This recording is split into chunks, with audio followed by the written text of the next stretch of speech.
Bonjour, dans ce module, nous allons voir les audits externes, que sont également les audits secondes et tierces parties.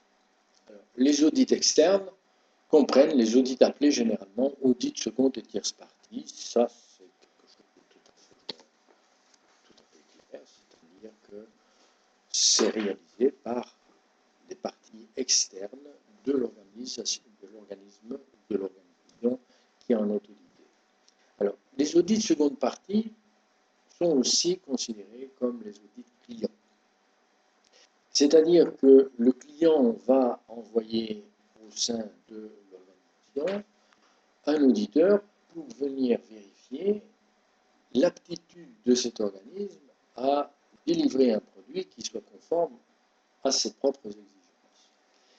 Ce n'est pas réellement un audit qualité produit, c'est-à-dire ce n'est pas une libération d'un produit avant expédition chez le client, mais c'est un audit concernant l'organisation de l'organisme à satisfaire non seulement les exigences, mais aussi pour rassurer le client sur la pérennité de la structure à laquelle il s'adresse.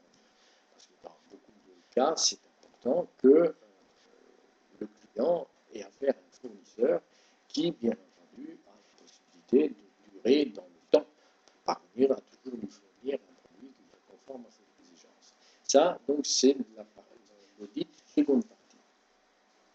Alors, l'audit tierce partie ou audit de certification, là, c'est un petit peu plus compliqué, quelque part.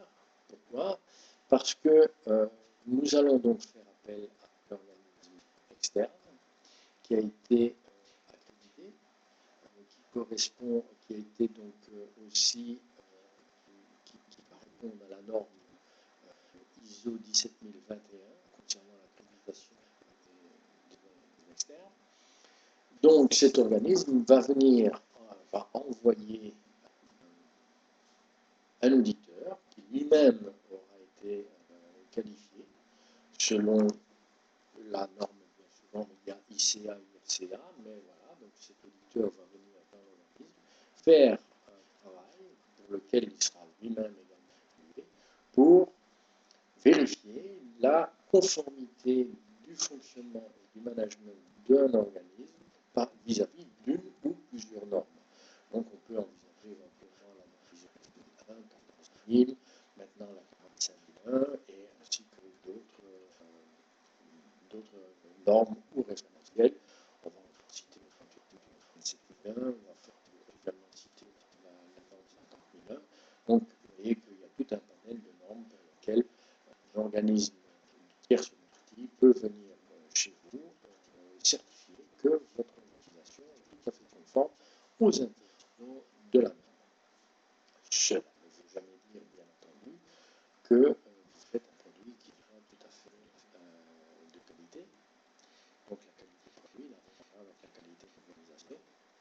Et vous pouvez faire éventuellement de très bons produits qui sont éventuellement de bonne organisation, et vice-versa, mais les deux ensemble, ça permet la pérennité de l'organisation, d'où bien entendu l'audit de partie, audit et bien entendu audit de certification. Alors un organisme qui se fait certifier par un organisme de certification, ça va également permettre à cet organisme de ne pas devoir, entre guillemets, subir des audits sur une partie, étant donné qu'ils auront déjà été certifiés. Là, à ce moment-là, les seuls audits qui pourront éventuellement être réalisés en seconde partie, ça sera